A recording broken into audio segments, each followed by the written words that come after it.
NEET PG 2025 जिस तरह counselling की प्रक्रिया में लगातार डिले हो रही है एमसीसी के तरफ से, और साथ में जिस तरह कंफ्यूजन की स्थिति पैदा कर दी गई है, क्योंकि आज के टाइम में एमसीसी की ये चौथी बार डिले हुई है, चौथी बार नोटिफिकेशन आई है काउंसलिंग डिले होने के कारण। साथ में कई सारे स्टेट हैं जिन्होंने अपना रिजल्ट भी निकाल दिया है, जैसे कर्नाटका, केरला, हिमाचल प्रदेश, और कई सारे स्टेट हैं जिन्होंने अपनी चॉइस फिलिंग क्लोज कर दी है। इस स्थिति में स्टूडेंट कंफ्यूज हो रहे हैं कि वो किस तरह जाएं, क्योंकि जो प्रोसेस है वो है कि फर्स्ट पहले एमसीसी की काउंसलिंग होगी फर्स्ट राउंड की, देन फिर स्टेट की होगी।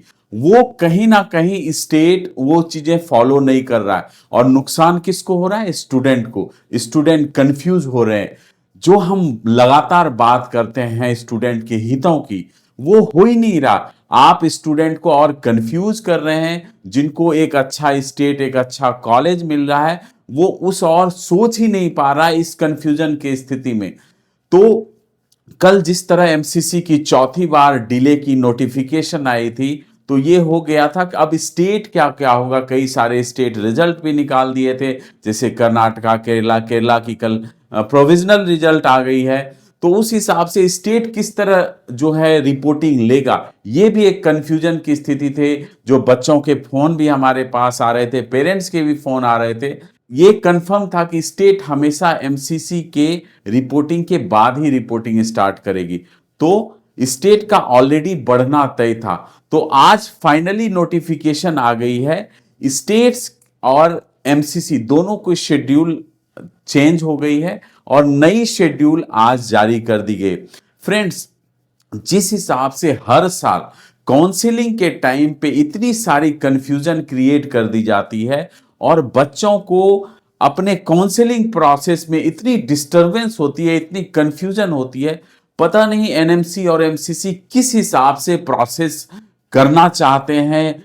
हर साल आप जब देखोगे कि टाइमलाइन के हिसाब से कभी नहीं होता है, कुछ ना कुछ कुछ ना कुछ, और हर चीज उन्हें काउंसलिंग के टाइम पे ही लानी होती है, चाहे स्टेट 50% कोटा या पीडब्ल्यू कैटेगरी। बहुत सारी चीजें हैं जो कि सेम टाइम पे जब काउंसलिंग शुरू होगी तभी ये सारी चीजें, उनके लिए अलग टाइमलाइन बनाई जा सकती है, एक प्रोसेस बनाया जा सकता है, जिससे काउंसलिंग के टाइमलाइन और ये इतनी बड़ी कंफ्यूजन ना हो, इस चीजों के टाइमलाइन को बनाया जा सकता है। बट ऐसा है नहीं।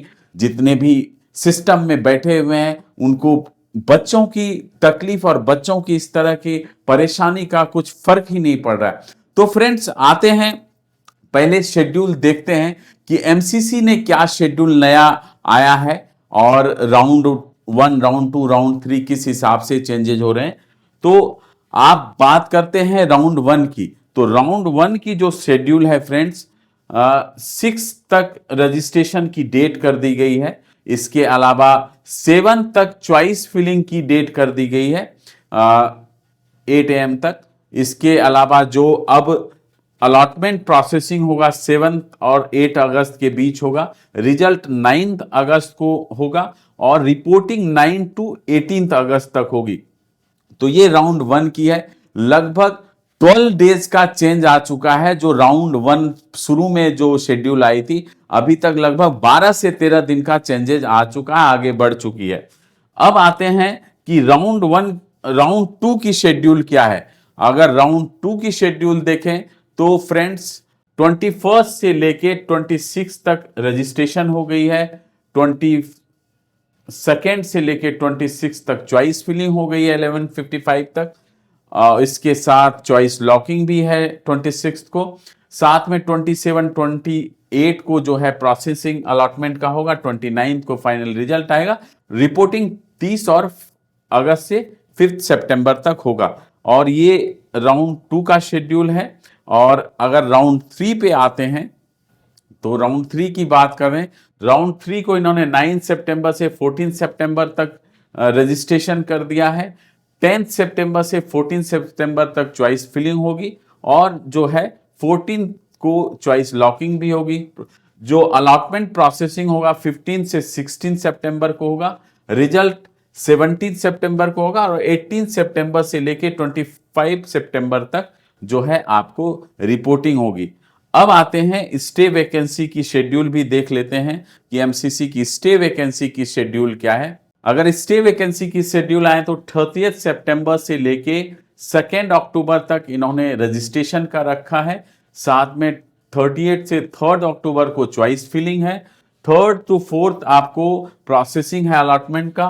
4 अक्टूबर को फाइनली रिजल्ट आ रहा है अलॉटमेंट का। और 5 से लेके 10 अक्टूबर तक जो है स्टे वैकेंसी की रिपोर्टिंग है। तो ये ओवरऑल एमसीसी की शेड्यूल है फ्रेंड्स, जो अभी नई जारी की गई है। अब आते हैं स्टेट की शेड्यूल क्या है। तो अब जो है जैसे मैंने बताया कि आपको एमसीसी की शेड्यूल जो है 18 अगस्त तक लास्ट ज्वाइनिंग कर दी है, 9 अगस्त से लेके 18 अगस्त तक। और उसके बाद जो स्टेट काउंसिलिंग की शेड्यूल है वो आपको जो है 9 से 18 तक हो गई है और 18 से 24 तक आपको रिपोर्टिंग है। मतलब अब 24 जो है अगस्त लास्ट रिपोर्टिंग है स्टेट की। सेकेंड राउंड पे आते हैं तो जैसे मैंने एमसीसी का बताया 5 सितंबर लास्ट ज्वाइनिंग डेट है, 29 अगस्त से 5 सितंबर का है। इसके साथ अगर स्टेट की बात करें तो स्टेट जो है आपको 5 सितंबर से 11 सितंबर तक सेकेंड राउंड होगा और 27 अगस्त से स्टार्ट हो रहा है। अगर मैं राउंड 3 की बात करूं तो राउंड 3 जैसे एमसीसी मैंने बताया 9 सितंबर से 17 सितंबर और 17 से 25 सितंबर लास्ट रिपोर्टिंग डेट है, लास्ट ज्वाइनिंग डेट है। और स्टेट की बात करें तो 15 से स्टार्ट है, 25 सितंबर तक है और जो रिपोर्टिंग होगी वो 25 से लेके 30 सितंबर तक होगा।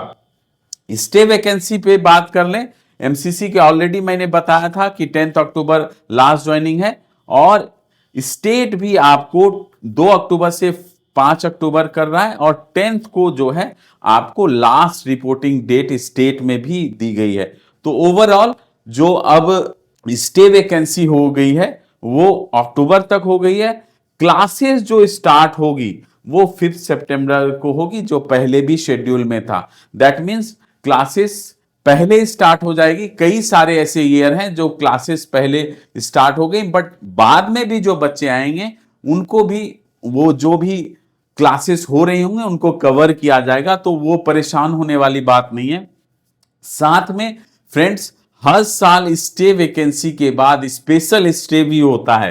तो मुझे लगता है कि ये 10 अक्टूबर से लेके 20 अक्टूबर तक ये आपको नीट यूजी की काउंसलिंग चली जाएगी। अगर और कोई कंफ्यूजन नहीं आया और कोई परेशानी नहीं हुई और इसी शेड्यूल को फॉलो किया गया, क्योंकि हमारे देश में काउंसलिंग जब स्टार्ट होती है तो सारी परेशानी, सारे कोर्ट केसेस जो है स्टार्ट हो जाते हैं, क्योंकि गवर्नमेंट की पॉलिसी ही क्लियर नहीं है, एनएमसी या एमसीसी की पॉलिसी ही क्लियर नहीं है कि हम प्रोसेस को किस तरह बनाएं जो कि आगे पूरे टाइमलाइन को जो है मेंटेन कर सके। और ये हर साल हो रहा है, ऐसा नहीं कि इस साल, हर साल कुछ ना कुछ ऐसी चीजें हो जाती हैं जिससे काउंसलिंग डिले हो जाते हैं, बच्चे कंफ्यूज हो जाते हैं, उस हिसाब से स्टेट फोकस नहीं कर पाते हैं। और इस बार एक नई समस्या इन्होंने खड़ी कर दी कि बिहार गवर्नमेंट ने 50% जो प्राइवेट कॉलेजों की सीट्स है वो गवर्नमेंट कोटा में कर दी। कल ही जो है हाई कोर्ट का डिसीजन आया है जिसमें उन्होंने इस पे स्टे लगा दिया। एक ये नई समस्या खड़ी हो गई है, मे बी बिहार की काउंसलिंग डिले हो जाए और भी क्या चेंजेस, क्योंकि फीस में जो है 50% जो फीस थी उसमें बहुत हाइक हो गई थी। तो ये सारी समस्या जो है बनी हुई है अभी स्टेट्स में, बिहार में, तो देखते हैं वो कब तक सॉल्व होती है। इसके साथ और भी इंफॉर्मेशन और भी जानकारी के लिए आप जुड़े रहिए टीम गेट माई यूनिवर्सिटी से और अपना ध्यान रखिए, काउंसलिंग प्रक्रिया पे पूरी नजर रखिए, क्योंकि जिस तरह कंफ्यूजन हो रहा है कहीं ना कहीं आप पे काउंसलिंग पे ये इंपैक्ट करेगा। और अपना ध्यान रखिए। नमस्कार।